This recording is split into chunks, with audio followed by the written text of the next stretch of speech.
Okay. Mga kasamang pintor, share ko lang yung diskarte ko rito.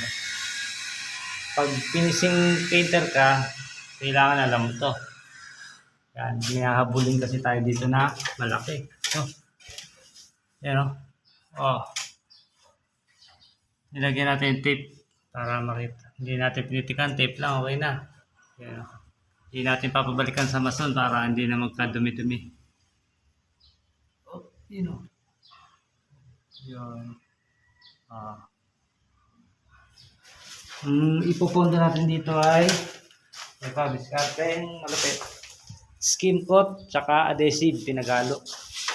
Ayan, para magaspang, ibuha-buhangin siya. Skim coat, hinalo. Ipopondo na siya natin dito para hindi siya pumutok. Saka natin siya ipipinish ng skim coat pagkatuyo na. Yan. Diskarte malupit.